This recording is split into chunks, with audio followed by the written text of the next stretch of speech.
Hello there, ladies and gentlemen. Welcome back to yet another episode of Empire State of Baseball. This is episode number 28, Tuesday, October 18th of the year 2022. Gentlemen, we have a special Tuesday edition of the episode today, as our Monday air slot was postponed yesterday due to rain, being made up today at the 8 o'clock hour. But gentlemen, we do have another special guest tonight, a returning special guest. He was here with us just a few weeks ago. We'd like to welcome back to Empire State of Baseball, Steve Czerniawski. Welcome back. Yes, rocking the baby. I hope that's not a real baby, though. It is not. This is my my wife's. There you go. Yeah, pretty good though, right? Yeah. Yep, there you go. Well, our normal co-host Tom Waspel isn't here today because he's literally rocking a baby. Very true. Natalie is, I guess, way past her bedtime right now. So Tom is no longer going to be a part of tonight's show as originally scheduled, but I'm sure he's celebrating from afar. But Steve, thank you for joining us on this very special edition, Tuesday night, 8 p.m. edition, post-game edition of Empire State of Baseball, as the New York Yankees have advanced to the American League Championship Series, defeating the Cleveland Guardians 3-2. Steve, initial reactions. Obviously, we're going to get into it all. We're going to break down the whole series in just a few, but initial reaction coming out of it. What a series. This was a lot tighter than I would have thought. Some things to kind of, a lot of still, some concerns going into Houston. Obviously, I'm happy, we came out with the win, but still some concerns going forward.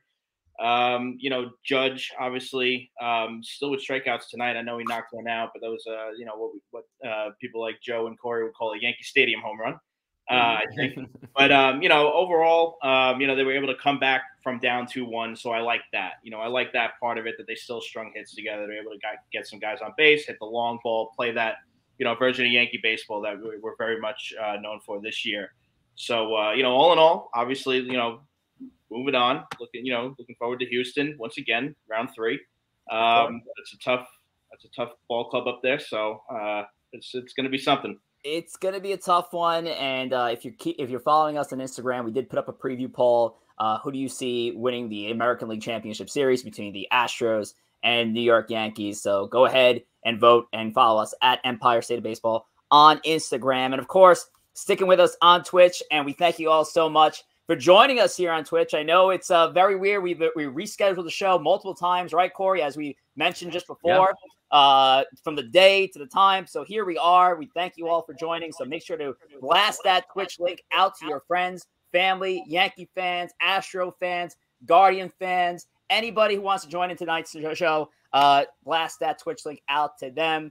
And if you don't know where the Twitch link is, you can go to our Twitter page as well, at ESB Podcast, where the Twitch link is in our bio. A lot of instruction there, Joe. Now, Steve, obviously speaking positively on what the Yankees did, but did the Yankees just get handed an American League Division Series win from the Guardians management and not putting Shane Bieber out on the hill for Game 5? Listen, I would never say handed, especially when they score one run, but basically the game was over after the first inning. I mean, when you put out your fourth or fifth starter out on the mound, when the Yankees are putting out arguably their best pitcher in Cortez, he's been their best pitcher all year, and your best pitcher would go on the same exact rest that Cortez has, and you don't do it. To me, I don't understand why Shane Bieber wasn't used in this game.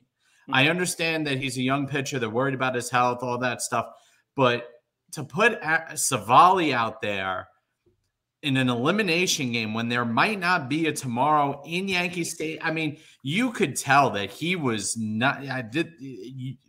Francona made the wrong decision. I love Francona. Francona is a Hall of Fame manager. Maybe it was out of his hands, and the front office told him not to. But Shane Bieber has to start this game. Yeah, and for sure. Even if you're worried about. Just a Francona decision, though, Joe. I feel like we've seen this before in this day and age in baseball. That sort of decision, and I don't know, Corey, if you feel the same way, I feel like that is a front office decision right there. Yeah, a lot more times now you think the front office are the ones who are actually making those lineup cards and pulling all the strings. I personally hate that mindset. I'm a very old school guy when it comes to managing the game. You're hiring a manager and you're paying him all that money, especially one with Francona's pedigree. Let the guy make his decisions. If he truly wanted Bieber in that game, Bieber should have been pitching. Maybe he didn't. I don't know. I'm not behind the scenes there in their locker room. I don't know what the situation was over there. But if Francona truly did want the best chance to win that game today, I don't care how many days rest it was. It was with Shane Bieber out there. And they got a little bit of a break because when game 2 had the rain delay earlier in the series, everyone was like, oh, wow, that's it. Bieber's done. He's not going to have that opportunity to start game 5. And they got gifted yet another postponement, pushing the game back an extra day. So everyone's like, oh, all right, maybe they got a shot here now to get Bieber in. And they still didn't go that route.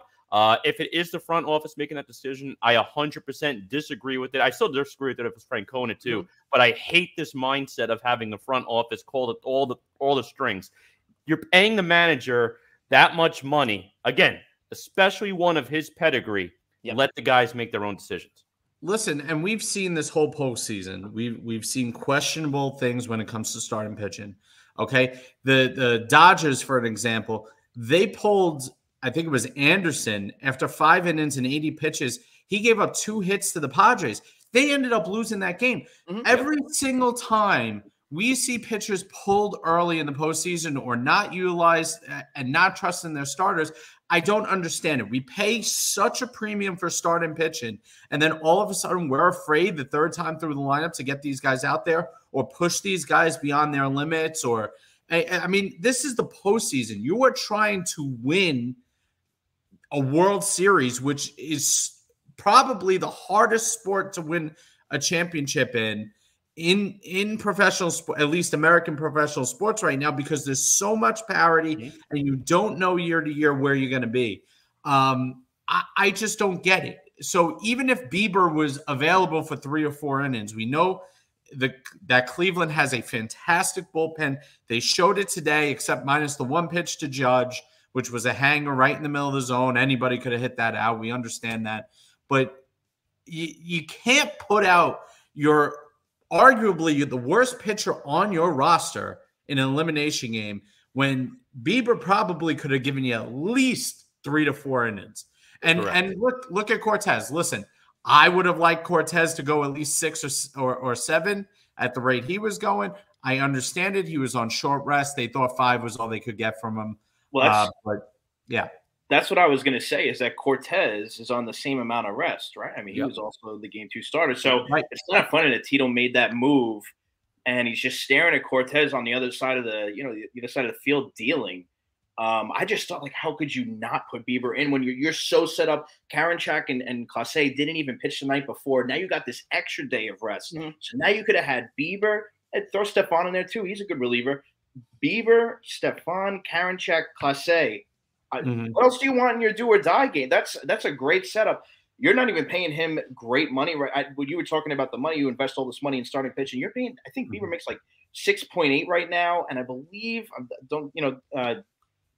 I believe Tito said something like, he's a young kid and he's got a future in this game, so not sure we want to put him in that scenario, pitching on short rest. But come on, man, this is the stage for him. If he actually succeeds in this stage, you're going to make him a lot of money, even if it was 5 scoreless. So I also question that. And when I saw the rain out last night, that was my biggest fear. Like, now we're getting Bieber, and Rich, I'm sure you felt the same exact way. Well, yeah, I felt the same way. Birdlaw393 in our chat goes, apparently Bieber is not 100% healthy, so he did not want to jeopardize his career. But I honestly find that hard to believe, because I think if the Guardians found a way to get past the Yankees without Bieber today, Bieber was starting game 1 tomorrow against Houston. I just don't see it I don't see that as the main reason. I think there was a lot of discussions to be had between the front office and the coaching staff there, and they felt like they can get away with Savali for possibly just a first go around the lineup, and then that great bullpen that's held it down for them all season long. And look, Giancarlo Stanton 3-run home run was the game changer, because after that the Cleveland bullpen held it down. So it goes to tell you how great that bullpen's been. But to not put that faith in Bieber from the start, changed the series, and it definitely was the season ender for the Guardians. We do have some breaking news. Aaron Hicks out for the postseason. Oh. Around a 6-week recovery for the knee injury he suffered today. Did they specify what type of injury? Well, I mean, listen, we could say what we want about Hicks, who's going to be playing left field regularly. They've already benched IKF at shortstop, basically. So you got to put him back and then Peraza back in left field. Cabrera would have to go up into left field. And this is kind of like it goes back. It just. You wonder how this team would fare if they were a complete roster with healthy players. And Andrew Benintendi would have served the purpose in left field that a lot of those Bermuda Triangle pop flies in left field that got down for hits for the Guardians this past weekend probably are corralled by such a sure glove in Benintendi. So it's going to be weird to see what they do now because Hicks definitely was in there more for defense than he was for offense. Clearly, that's why they kept him on the roster. Cabrera, as great as he's been as far as his versatility is going, yes, he showed that he's been a novice in left field. So it could play into the factor of the Astros. We also have to factor in that going to Houston, Cabrera's never played up against the Crawford boxes, which is a different element than he's used to. So I think that's going to be a theme when we talk more about the ALCS later on tonight. But that is a loss. We're not going to go huge loss, not the biggest Aaron Hicks fan, but it is a loss. It is a loss for this team. And I don't want to see Marwin Gonzalez in left. Even when we did it for an inning and a half, I was sweating bullets. Like this I don't want to watch Marwin Gonzalez get up. So I got to see Peraza get added to that playoff roster. So right. Yeah, and I think that could possibly be the move. You might see Peraza if they feel like they need the defensive upgrade, maybe Florial. So I think those are your prime two options. But I'm kind of with you there, Steve. I'd like to see Peraza get the shot since shortstop's kind of been a rotation. You kind of just have to trust Cabrera out in left field. So we'll see how the Yankees fare in setting up their roster. So we're going to get into the remainder of the division series because there's a lot of crazes that happened. But any closing thoughts coming out of this Yankees-Guardians series? Obviously, we're going to preview the ALCS later on, starting with Corey. Yeah, and listen, the biggest thought on my mind right now is going to be that ninth inning for the Yankees. And I know we'll have a whole discussion on it in a little bit, I'm sure, too. But, I mean, listen, bullpen management this series. I mean, you had one completely blown game. I mean, the whole Clark Schmidt fiasco and putting him in an unfair situation. And I love Clark Schmidt. I think he's a solid player. I personally like him, but that's a big hit on Boone. A lot of Yankee fans were not happy with the result of that game. And the Yankees did take the unfortunate L that day. And it goes to show, I mean, we've been debating it really for the last 6 weeks or so on this show. What's going to happen with the Yankees in the ninth inning? I think Clay Holmes was probably the most common chosen selection in our voting.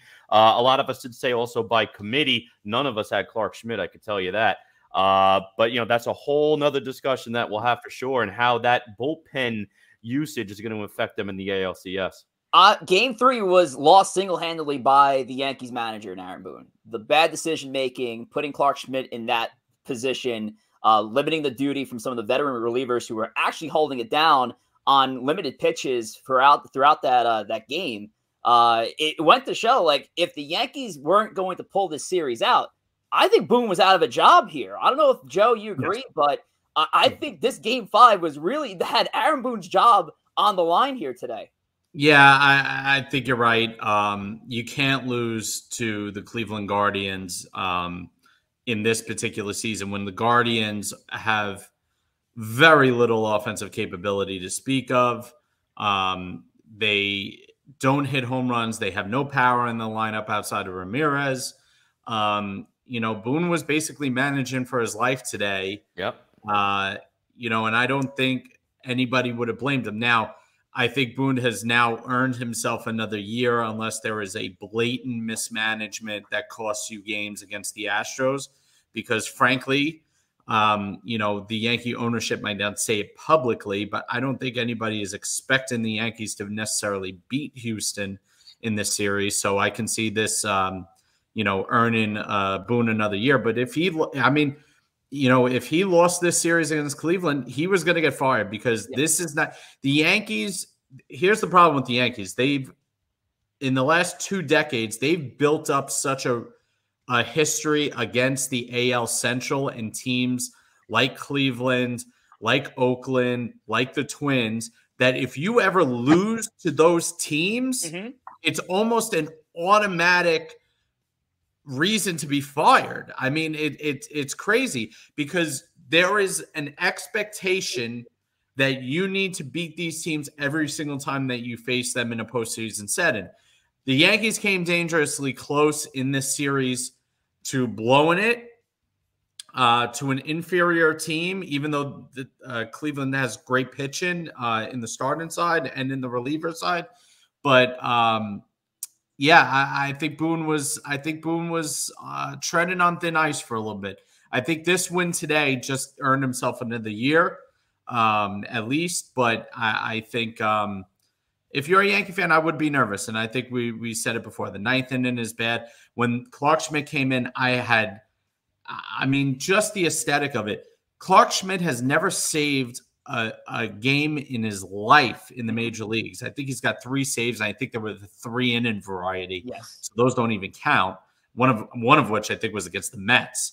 How do you put a kid who's basically a rookie? I mean, he's a second-year player, but how do you put a kid in that situation in October in the bottom of the 9th inning on the road is beyond me. That was just it was so predictable what was going to happen there because that kind of move doesn't get made by other managers. So when it does get made, you understand the pressure that is coming on this kid, and you can predict what is about to happen. And what happened was he got hit around. So that's a problem. The Astros are not going to let you get away with mistakes in the management field. Dusty Baker is a fantastic manager, as well as the fact that they just they're killing teams. I mean, they win. If you give the Astros an inch, they are going to beat you. And the Mariners show that in 3 games, the Mariners lost by 4 runs, and we'll get to that in a minute. But the Astros hung around, and they showed you what they're going to do to you if you let them hang around. Yeah, and I'll tell you what, too, coming up in this series, I mean, Justin Verlander with the Astros, you're getting him in game 1. Garrett Cole, you got to see when he's going to make his first start for the Yankees, too, just pitching this past Sunday. Could he? I don't know if they've officially announced when he's going to pitch, but I know game 2 for that series would be Thursday. That would still be short rest. Yeah. Do they wait till Saturday? You get a full rotation of rest there for him. I think it would make sense if it would be game 3 on Saturday, Corey. This sick bastard also did just throw warm-up pitches in the top of the 9th inning just now, and I don't know if it was more of like a tease or if it's a break the glass situation and the bases are loaded, but Cole is ready to pitch. So if it is game 2 come Wednesday, then Garrett Cole is going to be out there, even if it's a limited duty. Personally, I don't think so. I think they should wait till game 3, and then hopefully you can get him enough time to get ready for maybe a game 6-7 situation. But it's going to be a tough road to climb for the Yankees. We'll get into it later, though, obviously. Tough. Yeah. So that is tough. It's going to be a tough one. Oh, one more note before we move on. And I knew because we were talking about it before the show, and Steve brought in the baby. I know we got to talk a little bit about Josh Naylor. With the over-the-top celebration, hitting that home run off of Cole in Game 4, in a game that the Guardians went on to lose. Obviously, the home run was good for them because they were trying to mount a comeback. But in the spirit of competition or this new form of celebration and getting likes and people on the product, Joe, I would love to ask you, what do you think of Josh Naylor's celebration on Sunday? Listen, if you're going to do a celebration like that, you got to win the game. I think at the time of the home run, they were still down a run, which makes it even more ridiculous. Like, listen, baseball has moved in this direction. I know I'm going to sound like an old man, get off my porch, but when you show up your opponent, especially when you're losing, when you show up your opponent, you're adding fuel to the fire. The Yankees were absolutely jacked up to see Naylor today. The crowd was chanting, "Who's your daddy?" and all that. Like, why give your opponent that fuel. You want to clap your hands. You want to cheer as you run around the bases. Great. Fine. Don't sit there after you just hit a home run to get your team within 1 or 2 or whatever it was and show up the opposing pitcher that has you on the ropes. It doesn't make sense. All right, you didn't hit it in game 5 when you were about to eliminate them. You didn't hit it up. You were behind at that point. Why wake the sleeping beast, as they would say, and put yourself in a position to wake up the Yankees and give them bulletin board material? Naylor seems like the sort of guy. And this is Josh Naylor. This isn't Jose Ramirez. Yeah. This isn't a batting champion or a home run champion. This is Josh Naylor, who's lucky to have a job. Let's be real. Let's call a spade a spade. He's a bum. He's a platoon player, and he's a pretty good year. I tell you what, Naylor seems like the sort of guy who just lauds in being the villain. And I think doing what he did, he knew what was going to happen if this series was going back to New York. And honestly, if I'm Miles Straw, I'm sending Josh Naylor a Christmas card for getting a little bit of the heat off him. So what happened earlier in the year, because Naylor became enemy number 1 earlier today. Not for nothing. You know, if it's Jose Altuve, it's a different story. You know what I mean? Like Jose Altuve's got clout behind him and has put the dagger in the Yankees on multiple occasions. This is Josh Naylor. The Guardians are lucky to be there because the White Sox suck. I mean, come on. It's too much for me. We got him doing that. We had Hoskins spiking the bat into China. We got, the Padres going ballistic. I'm over it. Pitchers are taking names. That we're gonna have a couple fights stem from this postseason next year, and everybody's gonna wonder what went wrong. We encourage people chucking the bats at the other dugout. That's what went wrong. Well, and people don't like it. So. You'd be surprised coming from the Yankee fan, because I haven't really said anything about it. I didn't mind it. I actually kind of like that he did what he did. I like that kind of shit in baseball. Oh yeah, because you know what to fire up your team. And I understand that. Listen, they were down, but to get the crowd amped up and to be that over exaggeration. As a baseball fan that wants more eyes on this fucking sport, I love it. And I want to see more of it. I love Rhys Hoskins spiking the bat down. I love Naylor carrying the baby around. You create enemies. That's what you want to see, man. I would have been all in on Naylor celebration. I shouldn't say all in, but I'm okay with this. Have your fun. Do whatever you got to do. Then you're going to have to own me doing this after we take game 5, but that's another story. True.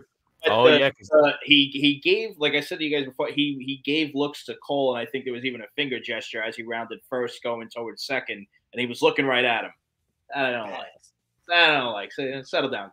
Settle down. What are your thoughts? One of the players making $300 million because of his success. You're Josh Naylor.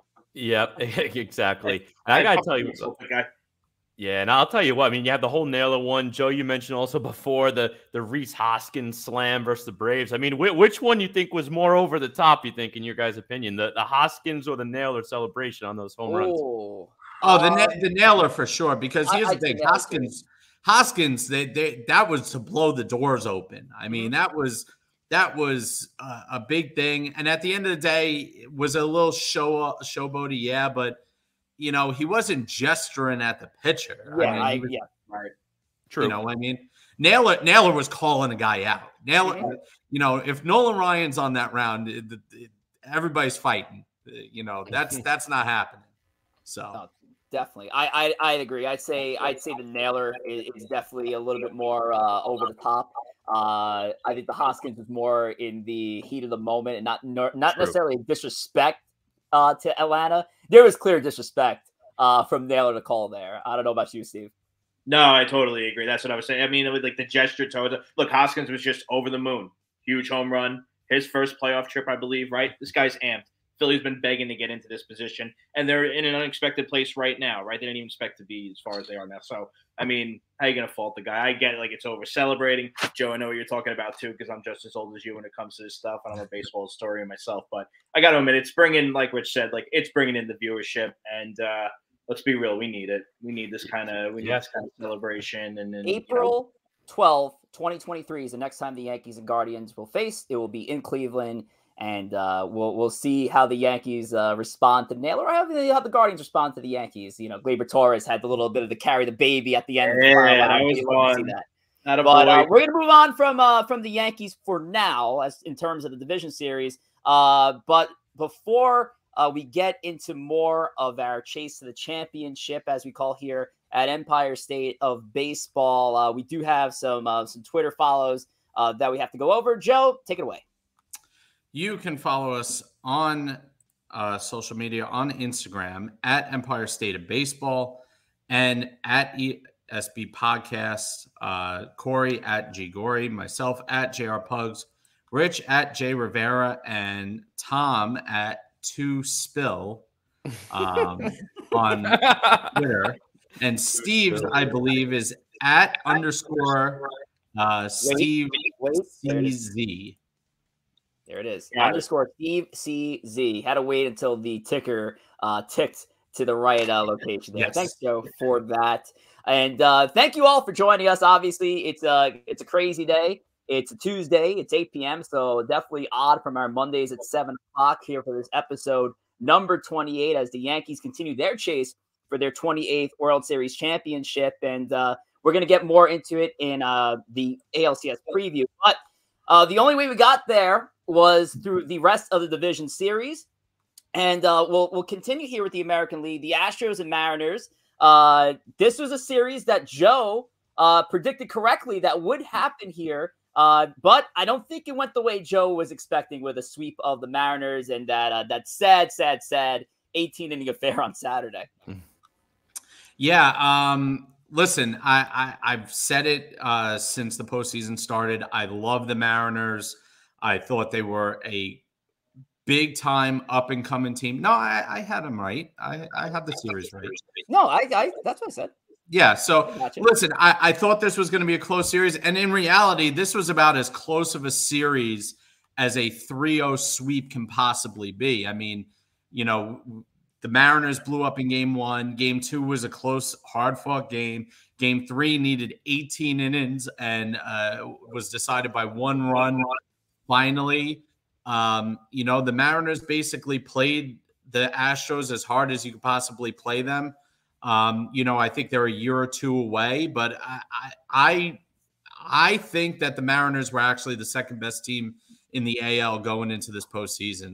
That's how high I was on them. Their young players are like Julio Rodriguez are fantastic. They got good deep pitching. The end of the bullpen was a little suspect, as we saw. You know, the second Robbie Ray comes into the game out of the bullpen, I think everybody thought the same thing, that was a mistake. You know, but the Astros, I think the most important thing is that the Astros in this case showed you that they are still the Astros, despite losing the Correas, the Springers, and the Garrett Cole. They have guys who can beat you, and they come in several different forms. One day it can be Altuve, one day it can be Bregman. In this series, it was Alvarez.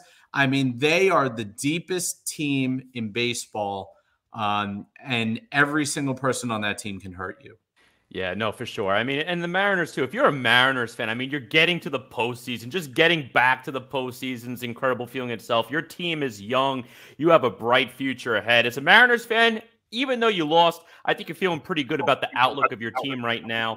Mariners definitely could become the class of the AL, possibly. But the Astros right now, in my opinion, are still the team in the AL over the Mariners. Astros, Yankees facing up now this coming week. And the Astros, really my only pick left that's still alive in my bracket. I did have Yankees and the Astros facing off with the Astros winning the series. But the Astros are my only winning team that I have left through this round and onwards. I mean, obviously in the National League, we're all wrecked. None of us had the Phillies and Padres both advancing. So forget about the NL in general. But wow, that was rough. I mean, I got every wild card game wrong. I got every National League series wrong. I mean, it is a rough one. But I still had the Astros as the overall winner. I still think the Astros will be the overall winner. But as a Mariners fan, I love the points that Joe brought up. I do think they're a really cool, fun team to be a fan of right now. And the future's bright for that team. Yeah, you gotta love what Seattle's doing, and Joe's been he's been on that train. He has basically been the conductor of that train since the second half of the season began. He drove that train straight past Seattle. He even landed in Vancouver. That's how much he was driving this train with Seattle. But what's not to love about the Mariners? Fun group of young guys. Some guys who look like superstars from the get-go. You have guys that, are right there knocking on the door. You're hoping for, maybe some Kellenic action that he'll come through and finally show what he's got. But yeah, you got to love what the Mariners are doing. It's just they were up against the big dog in the American League. And it was an unfortunate matchup for them. They gave it their all in 3 games. Not like they got blown out in 3 games. It really got mad. These games were decided over just a few runs each, and it was unfortunate. But the Mariners were not, and the Astros move on to the championship series. Yep, for sure. I mean, definitely going to be a great series. I think Yankees, Astros, too. When I was predicting the playoff series and how they're going to play out, I really wanted to be Yankees, Astros in the AL side because you got some great drama there, especially coming off the whole cheating scandal just a few years back. I really thought it was going to be Braves, Dodgers. I picked Braves, Dodgers, but I wanted to be Mets, Dodgers, and that would have been great for baseball. I mean, talk about the viewership ratings with that, those 2 series. But it's going to be an interesting series for sure. And coming into this Yankees-Astros series, I mean, I did pick the Astros. I'm still going to say Astros in 6. So I know I'm probably upsetting a lot of Yankee fans in the chat right now. I'm going Astros in 6. And the biggest reason being is, I mean, I just think you have the edge. Game 1, Tyone Verlander. I mean, that's a no contest in my opinion. But, I mean, Verlander didn't have the best outing last week, so you never know what can happen. But you're getting guaranteed 2 Verlander starts without short rest. Guaranteed. Whereas Garrett Cole, you don't know what's going to happen. Is he going game 2? Is he going game 3? If he goes game 3, where are you going to squeeze him in game 6 or 7? I just think the Astros right now are a little bit more of the complete team, and that's why I'm going to roll with Astros in 6. But got to give Yankees and Astros credit. They're the only 2 100-win teams of the 5 we had this season that are still playing baseball. I mean, said it in the chat itself, Mr. Sip. Braves, Dodgers, 100-win teams, both out playing golf. Mets been playing golf now for a couple of weeks now. All 3 100-win teams in the NL long gone. And that brings up a whole nother debate that we could have another time. Is a 162-game season even worth it? Because how many times, I've seen it so many times with the Mets, your first half is great, your second half is trash, you go nowhere. First half in 2015 for the Mets kind of sucked. You were 500. You were under 500 in late June, early July. You end up going to the World Series. Braves last year win the World Series. They were under 500 in July. Is a 162 game even worth it anymore? I used to always say yes. Now I think no, but I don't even want to get into that conversation. That's a whole nother debate we could have for one of our epic off-season shows. JR Yankee 63, I think, has been overtaken by Bob Costas in our chat. So that's just bad to look at. I'm not even going to highlight it. So yeah, that's actually a great question, Corey, and a proper transition to what happened on the NLDS side, because 200-win teams were knocked out, and the Braves and Dodgers, where everybody seemed to have had one of those 2 teams making it to at least the dance in the World Series. It is a wild concept to think that you're not guaranteed the dance, even with the great season that these 2 teams have had. And look, and that is what happened. Are we, as a sport, has baseball now moved into, does it just take to get into the playoffs to be enough? Do we need to have the first, second seed of each race, or we just have to get in to make a statement, Joe? Yeah, I mean that's the beauty of baseball, and it's almost the same as hockey. If you're dancing, you can win, and that's the bottom line.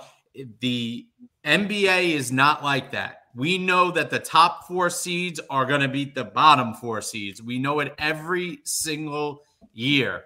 In baseball, anything can happen. Any team can beat you. That's the brilliance of it. The biggest shock to me that I've seen now is because the Mets, the Dodgers, and the Braves got eliminated, everybody's calling to change the division series to 7 games.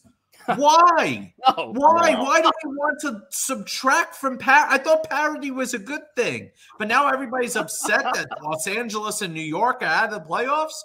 I mean, I thought that's what we want. And it's not like Philadelphia and San Diego are tiny markets. They're decent-sized markets. Screw the Phillies. I hope they burn. But I don't understand why all of a sudden we need to change things that were there. Listen, the beauty of baseball is any game, any series, anybody can win. It doesn't matter. It doesn't matter if you're a 40-win team or a 100-win team. A 40-win team can beat a 100-win team any day of the week. That is the beauty of baseball. We should not change a thing. We should be celebrating this postseason for its unpredictability, for the fact that anybody at any time can win a game. And every fan base that once you get in the playoffs has a chance to see a World Series. That's the beauty of it. Now, I was going to ask a question about the playoff format this year. There's a lot of talk because these top seeds came out of the week off that they had after this wild card series. What do you guys think of this setup with the 3 games right in a row? Everyone waiting around in the division series, for these wild card matchups to kind of wrap up. What's your guys take on that? I personally loved the old format that we just came out of. Even though a lot of people did say with the 1-game play-in with the wild card, a 1-game series, that's not playoffs, it's a series. It should be best of 3 at minimum, which it is now with the new format. That's the point. Exactly, because the wild card, to me, it should be a play-in. You want to win your division. That's the goal. Win your division, get in. The 2 wild card teams playing the 1-game play-in really emphasize you wanted to win that division. And I think having too long of a break, maybe that is playing a factor. Maybe it's too long of a break between wild card and NLDS now. I don't want to buy too much into that because it didn't really affect the Astros or the Yankees you see in their series. But I personally loved the old format. Go out, win the division as your goal. The wild card really shouldn't be the playoffs. That's a play-in game, in my opinion. I like the old format more. As do I. I actually don't mind this new format. I like the craziness of the wild card weekend. I like, and it's almost like you can gimmick it to that as well. Like it's 3 games at the higher seeds house, which you would think, which I thought weeks ago in the show, that's how I had my predictions going, that it was going to be advantage home team. Obviously, if they're the better team, they're the home team, they got the home crowd for them, best of 3, how can they lose? And yet 3 home teams got knocked out in that first round of the playoffs. So really plays into the gimmick of wild card weekend. I like it. I don't mind it. I don't think they should change it right now. I think this is great. Now, the one thing I would change, however, I do think there needs to be a reseeding into the division series. And listen, I don't know how the results would have gone, but the best team in their league should play the worst team coming out of the division series. I don't know why did that have to stay the way it was, just so it came, so the brackets just flowed perfectly in, as if they just want the playoff tree to look perfect as everything comes in. It should absolutely be the way you said it was, Rich. The 6th seed is going to play the 1. That's how it should go. I don't understand why they ever had it that way.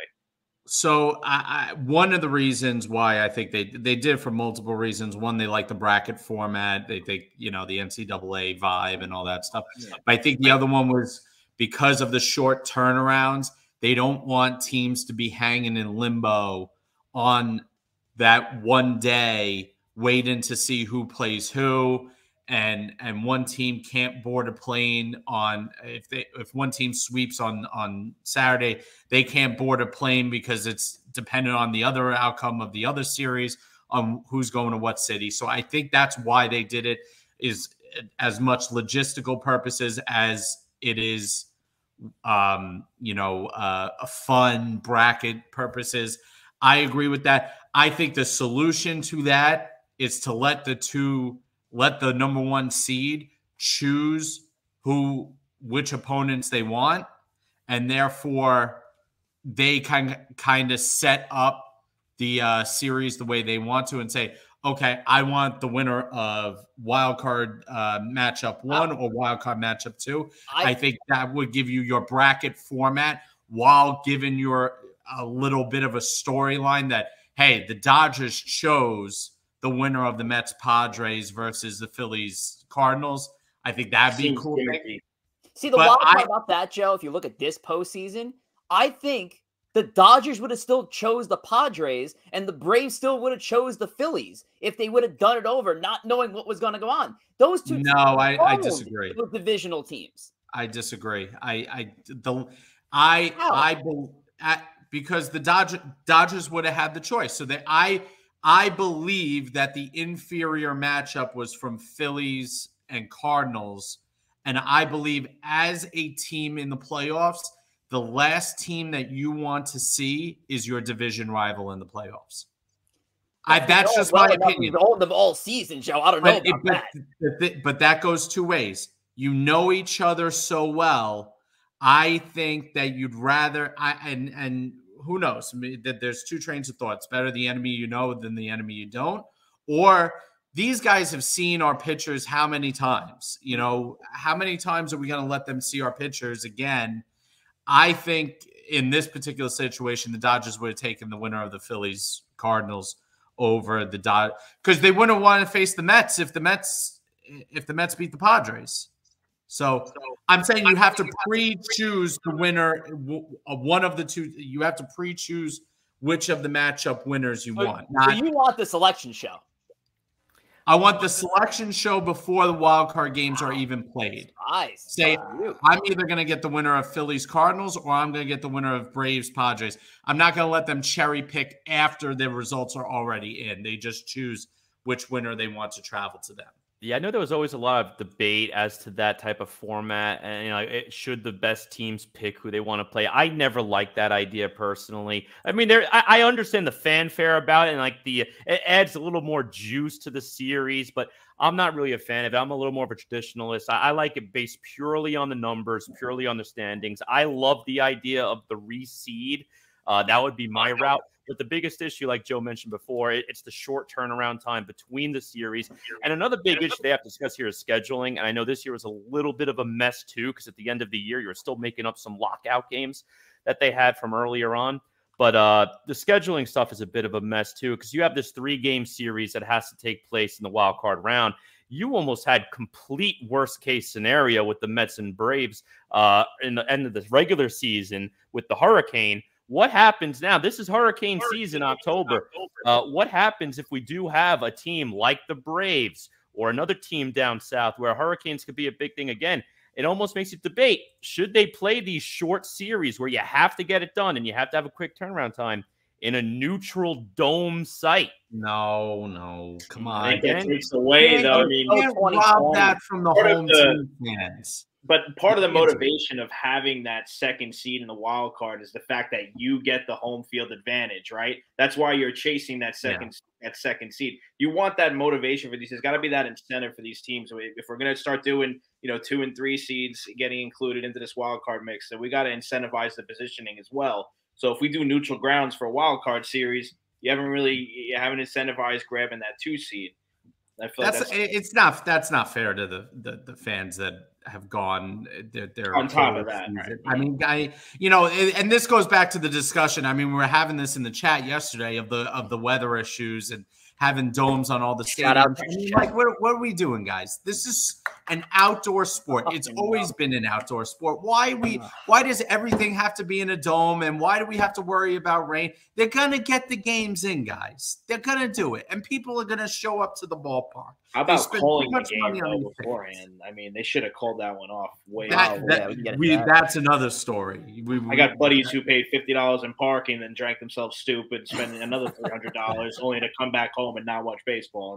That's another problem. But bad problem. Come on. I mean, this is baseball. We play in our own stadiums. This isn't the NFL where the Super Bowl team goes to a neutral site and has to pay $500,000 for a ticket. I'm with you there, and that's why I think postseason baseball brings that different element that other postseason sports. I mean, maybe with the exception of hockey, because those fans are raucous. Hockey, you don't want to be in any home stadium, in any home arena in a hockey playoff game. But I think that's an element. Like, you just don't want to be in the opposing stadium, because even though that team you're facing might be the underdog, that team has just amount of chance of winning that game. It's just a different element. You looked at Cleveland, like Cleveland was rocking this entire weekend, and rightfully so. And but obviously they fell short. And with that, we're gonna move on to the rest of the chase to the championship. But as a reminder, just give us a follow or subscribe rather on YouTube, where our best of clips and full episodes reside. So make sure to look up Empire State of Baseball, share, like, subscribe, show us some love on the tube. All right, we're going to move on to the Chase to the Championship Part 2, as we got to cover the division series now. And yeah, you know what? Let's hold off on this guy. We'll start with the National League, because we're coming off the two shockers over the last week, the Padres and the Phillies. So just around the room, starting with Steve, who's got the advantage in this series? Who do you see going to the dance in just a week and a half's time? I think this is going to be a great series. I think this is really going to be a great series. Both teams are coming in so hot. Yeah. Both are complete under. Have you ever seen a series like this where we're at the National League Championship Series and both teams are such incredible underdogs? I mean, back in the day, there was no 5 and 6 seed. These teams shouldn't even exist right now. Advantage-wise, the 3 games in Philly when that place is going, I like Philly starting right off the bat. Like Nola, Wheeler. I don't even know the score of the game right now, but I like Philly starters. San Diego, I know Hader's finally come around and he's doing his thing, and the lineup's really clicking right now. It looks like Soto's kind of finding his place in San Diego, which is great. Trent Grisham is completely turning around his entire regular season at the right time. So Harrison Bader West, we call him. Yeah, right. So I could see it's tough. It's going to be a great. I could really see this one going 7, and I'm not just saying that for a fact. I might give the edge to San Diego just because they're going to end up bringing the series back to San Diego, and I feel like that crowd has the ultimate home field advantage right now, on top of what's on the field and what's playing in front of them. So I think I'm going to go with San Diego. Yeah, Joe? I'm actually. Oh, sorry. Go go ahead, Joe. I was going to say I'm actually because I'm going to go because I'm exactly with Steve. I mean, I think this is a great matchup. Steve nailed it in my opinion. I mean, both teams coming off incredible upset wins. Both teams red hot right now. I think it's very evenly matched. I like that Padres team a little more. I like the fact that they have the home field advantage coming back to San Diego. I could definitely see this one going 6 or 7. I could definitely see it going the full 7 for sure. I'm going to give the slight edge, though, to San Diego. Right now, also tied 0-0, end of 2, but I'm going San Diego for the series. Yeah, I give the edge to San Diego, although I will admit that San Diego has far more pressure on them than the Phillies do. The Phillies, I feel like, are kind of playing with house money right now. I think after most of the season that they had, nobody's really expected them to be at this position. Whereas the Padres finally got the monkey off their back, beat the Dodgers. They traded for Soto. They have all this money on the books. They need to win far more than the Phillies do. The Phillies have won in the last, decade and a half. The Padres have never won. So the Padres have the more pressure on them. Whether that translates to the fact that they're going to play at a more desperate level or a more energetic level than the Phillies, I'm not 100% sure. I think the Phillies at the end of the day are the more flawed team still. After Wheeler and Nola, their rotation is very suspect. Their bullpen has been a problem, although it's improved in recent months, but it's still a problem. And I just like the Padres overall when you match them up position for position. I think outside of Harper and Real Muto, the Padres pretty much have the advantage at every other position on the diamond. So I'm going Padres. I think it's going to be about 6 games. I think the Phillies will win one of these starts by Nola and Wheeler. Right now it's nothing here in the 3rd. Yep. I don't want to be boring, so I'm going with the Philadelphia Phillies here. I see the Phillies take one in San Diego, bring it back to Philadelphia, where they have just been insane over there. Just the pressure cooking situation obviously caught up to Atlanta, who were just an amazing team over the season. I say Phillies pitching outlast San Diego with Wheeler and Nola, as Steve kind of just alluded to, even though he picked San Diego. I'm going with the Phillies. I say they're going to come up with the biggest hits. I do like the storyline. I'm sure Major League Baseball hates this, that the Phillies and Padres are playing each other in the championship series and just trying to find the story there. But the only real story and connection I can see between these two teams is the fact, if you go back to the 2018-19 offseason, who are the 2 biggest free agents out there, guys? Machado, Bryce Yeah. Harper. Bryce And Harper. they oppose each other for this championship series. that. I'm sure. I'm going to tell you, I think it's going to go the distance here. I say this is going to go 7 games with the Phillies getting a nice advantage in the home crowd. I think they take one. They take one in San Diego and the first 2 games and the game 7 to clinch it. So I'm going with the Phillies here over the San Diego Padres. I think it's going to be surprisingly a good series between these two teams that didn't even amass the 90 win clip for the season. So wild turn of events to see these two teams at this level. And obviously, as Joe just mentioned, no score in San Diego. Now let's we'll say this on. real quick, Rich. Yes. Real quick. Yes. We all predicted this to be a great deep series, so one of these teams is going to win in 4 now. Knowing our bracket. I am going to propose next year when we do this again with the brackets that we have a normal bracket and a chaos bracket. Yeah. The normal brackets don't look good. The chaos brackets will survive. And There we go. I'm so glad you guys didn't bring up my bracket because I went Oh, 0 for 4 in the wild card round. I messaged I'm right so there with immediately you. after the Seattle game, like, whoa. Yeah, Yeah. I was way off on the home field advantage myself. Yeah. Alrighty, so we've covered the Yankees ad nauseum for half the co-hosts here, and I'm sure half our audience tonight. But the chase to the championship continues.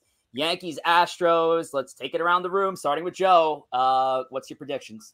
Astros in 5. And listen, that's not. I'm not trying to root against the Yankees, even though I want to. The Astros are a superior team in every way, shape, and form. They just are. They got a better bullpen. They got a better, deeper offense, and they got better starting pitching across the board. I don't think there is an aspect. Again, it's baseball. Anything can happen. I think the Yankees are going to win Game 3. I think Cole's starting Game 3. I think they win Game 3. I think the Astros handle them relatively easy. Listen, these teams play each other hard, but at the end of the day, until the Yankees beat the Astros in a meaningful series, the Astros own them. And that's just the bottom line. And there's nothing that they have shown in the last few months, weeks, whatever you want to say. And the Astros have certainly not shown any sign of weakness, that I think that the Yankees can exploit. So I think it's Astros in 5. I think the gap between these two teams has gotten a lot bigger lately. Now, where's that guy when you need him? That's the guy I want to hear. Come on, Joe. I know. How terrible. How did he turn against his team for this? Got left at my old apartment. Horrible. Corey, what do you got? Yeah, I mean, I mentioned a little bit earlier. I'm going to give the Astros the edge here. They were my World Series winning prediction. Only thing I got left to root for my bracket. I'm going to go with the Astros in 6 for very similar reasons to Joe. I like the starting pitching matchups and how it lines up better for the Astros. You're getting a rested Verlander in Game 1 versus Tyone. I mean, that's the mismatch of the century for Game 1. I do agree. I with what Joe said. I think they do win the Garrett Cole game, but that's probably going to come Game 3. If it comes Game 2 and they win Game 2 with Cole, then you have a whole different animal on your hand because now Cole's definitely going to get squeezed into the last half of that series. But I just think the way everything lines up right now, I'm going to give it in the Astros' favor. And also, you got to consider that bullpen. I mean, the bullpen was definitely only you had that really bad Game 3. And you just can't encounter a situation like that, So I'm going Astros in 6. Steve? Yeah, Joe and Corey make very good points. Look, Rich, we know this. We knew this at the beginning of the season. About it, even when we were on a roll. The Astros are very good. They're good on all sides of the ball. Starting pitching, bullpen, hitting, they have it all. We know that. Mm-hmm. What I would argue, obviously because I'm wearing an NY on my shirt, is we just faced a team who had the superior bullpen and superior starting pitching and somehow ended up on top.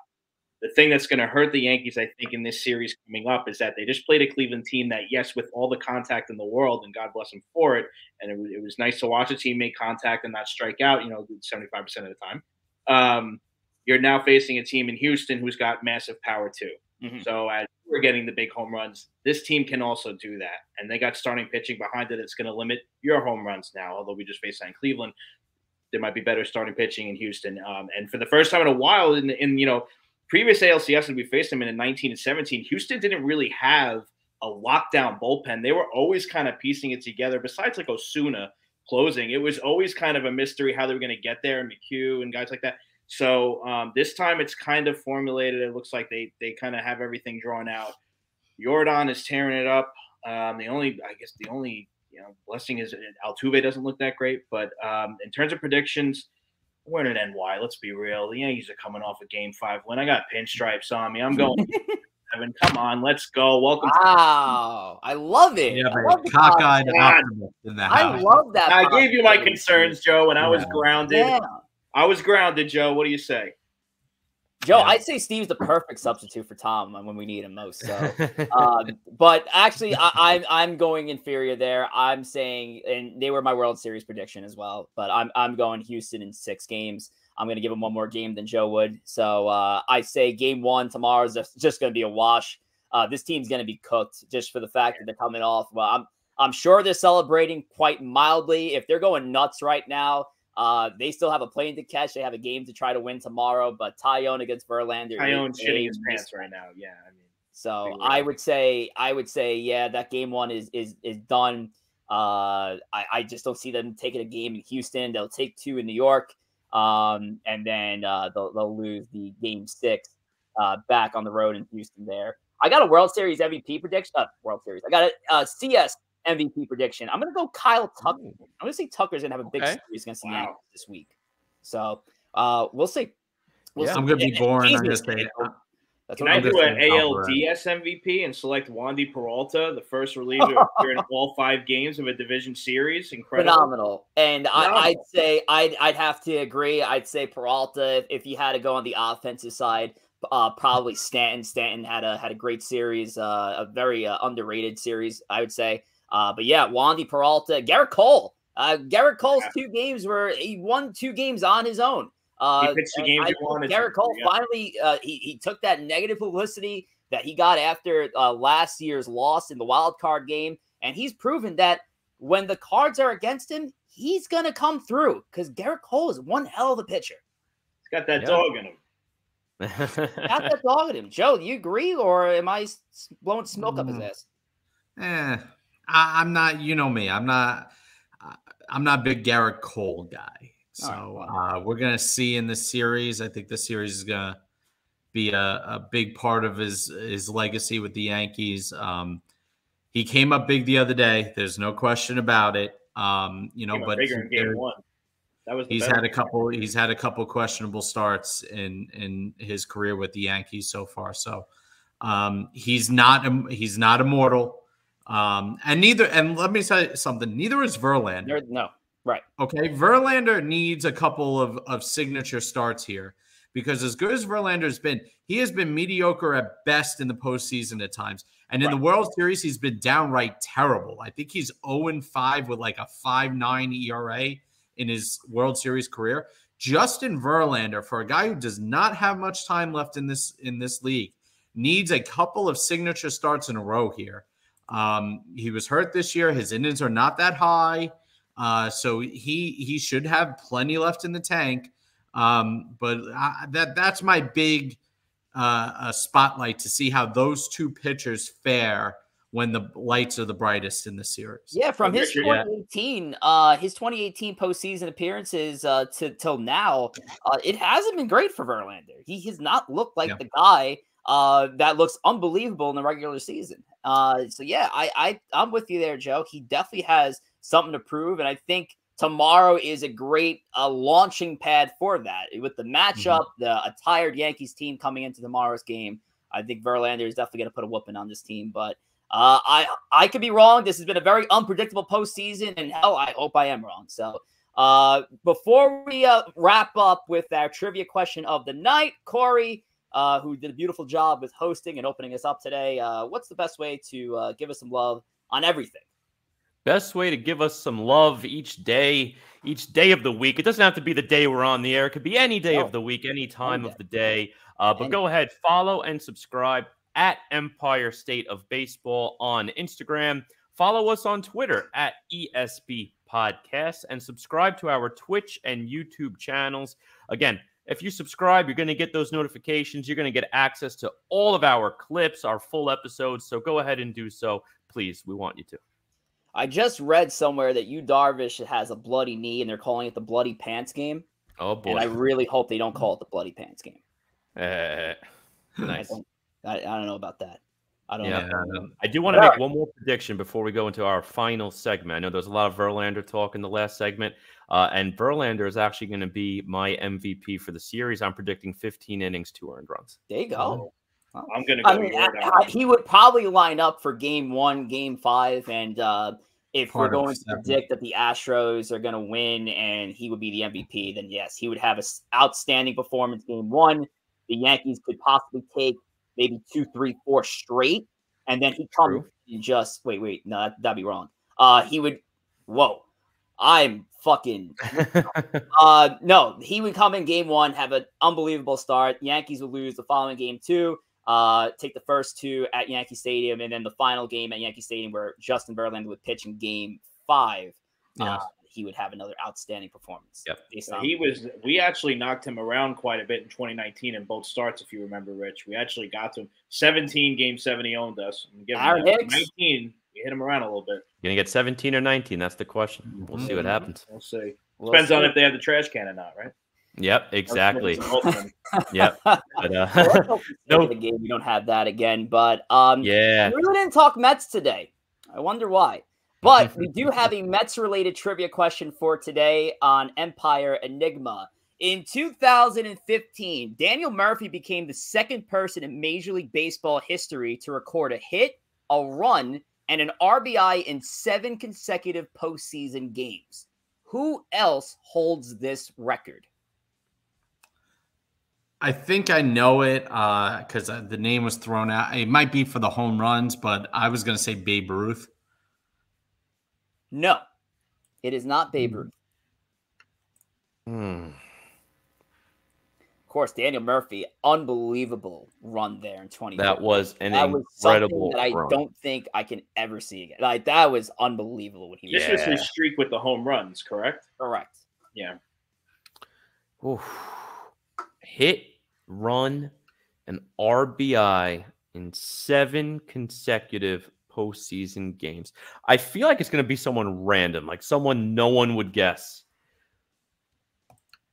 I'll say it's not going to be somebody random. Okay. I think somebody will get the answer at some point.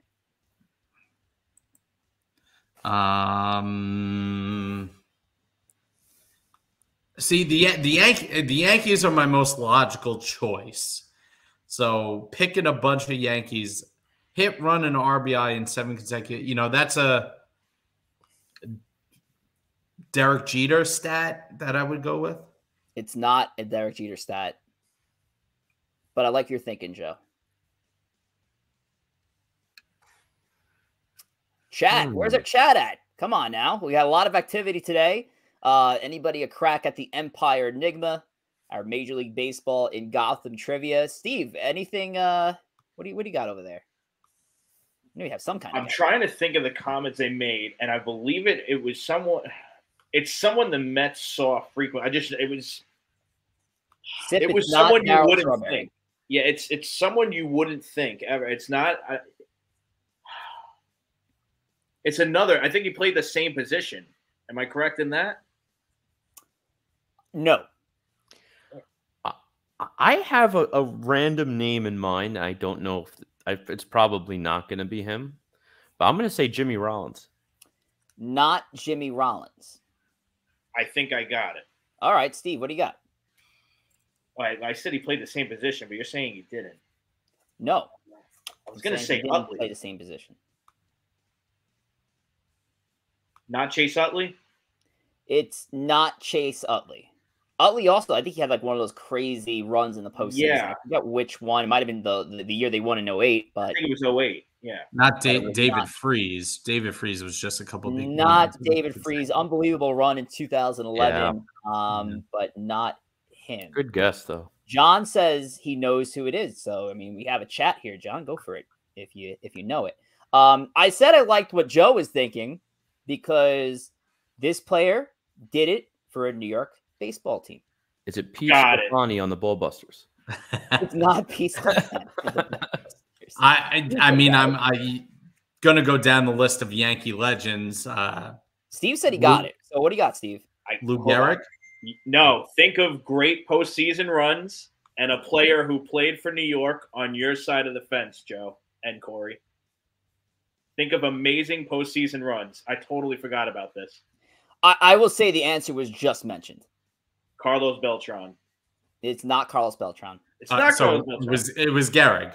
It is Strawberry. Lou Gehrig. Gehrig. The answer. Lou Gehrig, the other player to hold that distinction and record, and kind of wild in the history of the playoffs that only 2 players would hold such a distinction. But it has to take quite an offensive performance for consecutive games to get there. I mean, it is so wild that we lived in an era and saw Daniel Murphy do what he did in 2015. And for Met fans to appreciate that more than us. Think about the pitchers that he hit those home runs off. Yeah, great point. Yeah. Kershaw, was it Kershaw once, Greinke twice, or Kershaw twice, Greinke once?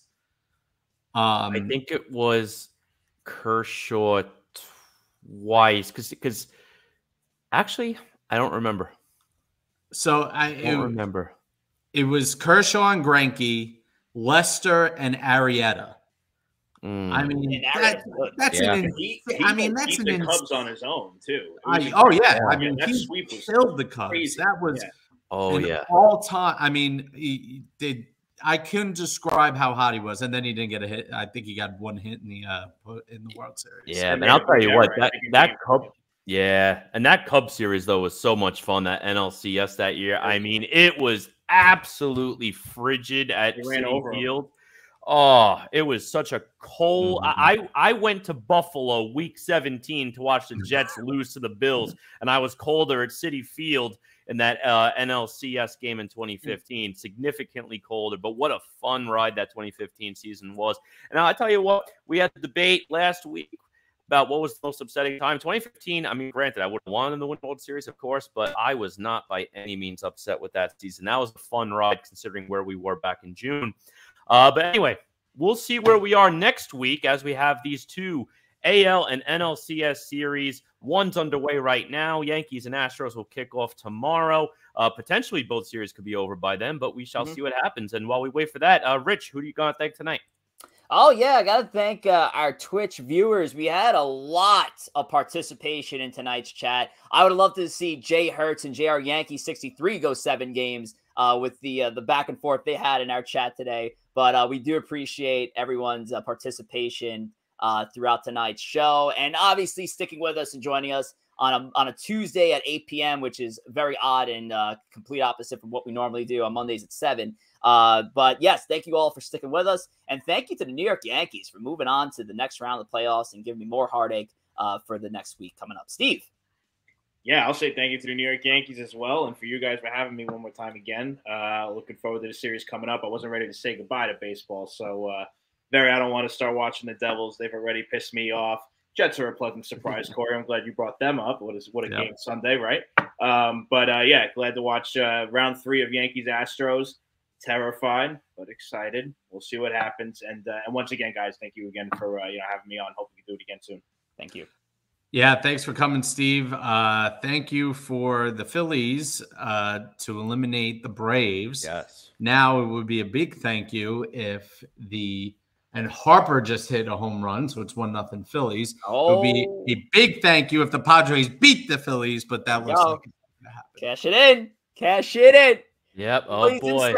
Phillies in 7. Oh, I hope not. But anyway, thank you again, Steve, for joining us on short notice tonight. As Rich mentioned, thank you to our viewers in the chat. Very active chat today.